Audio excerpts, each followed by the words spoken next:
Hi patrons, welcome back. This is perhaps the strangest video, or review I guess. I don't know if this is a review, this is a chat. On Fridays I try to relax a little bit, and today I found some spare time to finally watch Black Bear, which is a movie I've been dying to see ever since it was released, which I think was about a week ago. It stars Aubrey Plaza and Christopher Abbott, and it's directed and written by Lawrence Michael Levine. I think that's how I say his last name. He hasn't done too much that I know, but I really want to look into his work now. He's known for a movie called Wild Canaries and Always Shine. This movie is not a horror movie, and I'm trying to keep it spoiler free, but it does start out as a thriller type drama. It is pretty intense and it really goes in full force. The film is about Aubrey Plaza's character. Well, I guess it follows her as she pulls up into an Airbnb type place that she's trying to do a getaway. She is a filmmaker and she's looking to get inspiration for her next film. But when she turns up, there is a bit of animosity between her hosts, which is a heterosexual couple, and the woman who is in the couple is pregnant, and shit gets intense real fast. It is one of those films that are very uncomfortable to watch, and you are really like a fly in the wall, squirming the whole time. The way they did that was spectacular, I have to say. I was biting my nails. Yeah, definitely had my head down in the bath water. But the film does change dramatically as it goes on, and as tensions heighten, you are exposed to different sorts of tensions along the way, and the film really flips the script.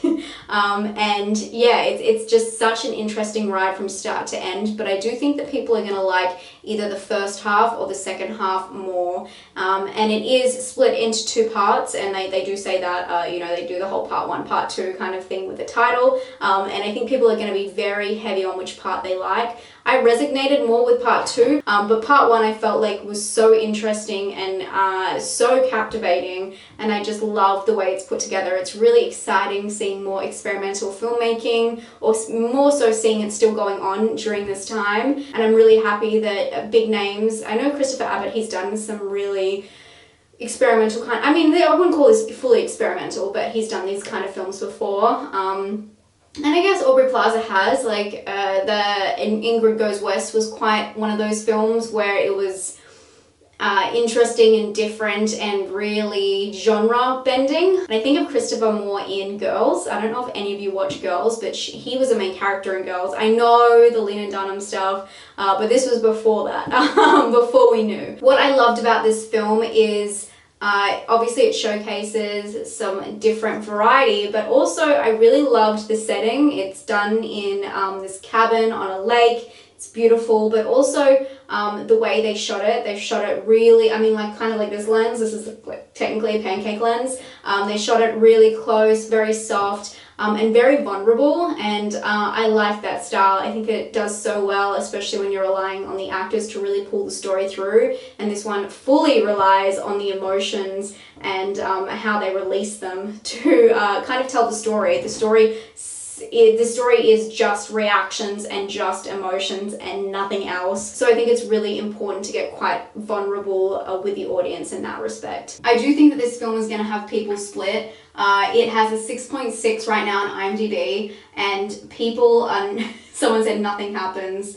Well, that's a film I'll never watch again. Neurotic, disappointing. I want to say I'm quite surprised, but I'm kind of not, because as I said, it's kind of experimental, and having someone like Aubrey Plaza, who's really at the height of her career right now, she just did Open Season. I feel like a lot of people will be following her from, I think she was in Parks and Recs, right? I've never seen that.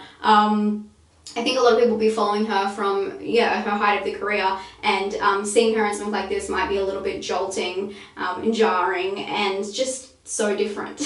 So if you are into more art house films and you like films like Conjillionaire and just films that are a little bit different and really make you think, I think you'd be down for this. But if you're looking for a whole heap of action, I wouldn't recommend it. It very much relies on the audience's attention to those kind of details to like it, and I'm not saying that that's a good thing. It's obviously up to your personal taste. So I would highly recommend this film. I really enjoyed it. I'm going to get into spoilers, so I'm just going to give you my score. I'm going to give this one an 8 out of 10. I actually really enjoyed it. I thought it was really good. I do think, again, people love the start or love the end. Mostly the start, because the start is so luring, and I think it's really going to trip some people up knowing that there's 2 parts to the story. So yeah, I think that's kind of unfortunate. Yeah, I mean, I would have loved to see the first half continue on, but such is life. I'm going to get into my spoilers now. Oh my god, that was so hard to talk about without spoiling anything. I really enjoyed that film. I thought Aubrey Plaza was amazing. Just watching her stir and destroy that relationship at the start was so much, and I just could not keep up with her, and I loved that aspect of it. I was waiting to see what happened, and when she finally crashed the car, I was dying to see what happened next, and it took me a little moment to figure out that I was kind of flipping the script on that. And my interpretation of the movie is it is all about her as a filmmaker being inspired by different things there to make different stories and possible scripts. And that's why she's starring in both. I think it's both. Either it's the second one or both. Let me know what you think, because I haven't looked up anything about this, so I think it would be quite interesting. I only looked on IMDb to see the score and a little bit about the director, and then I saw some of the reviews. I'm not surprised it's getting kind of poor reviews by some people. I think that it would be highly rated with some communities and really lowly rated with others for obvious reasons. But I really felt like I haven't had a film trip me up like that in a long time. And I think about like Mark Duplass films. I know I always go on about Mark Duplass. I know, but films like Baghead and stuff like that, it's really interesting to see something different, something experimental. And because I watch so much like normal films with normal tent poles and normal horror, it's so nice to see something that really stops you in your tracks and makes you think about what you're actually watching. And for that, I really enjoyed it, and that's why I gave it an 8. I really think that this film's going to be polarizing. I think that people are going to love it and people are going to absolutely hate it. And sometimes that's the best thing about these kind of films. They're made for such a niche, but for that niche, it's everything they want. I really enjoy the direction Aubrey Plaza's taking. Obviously, she's been on a lot of movies recently. Even she was in the Child's Play remake.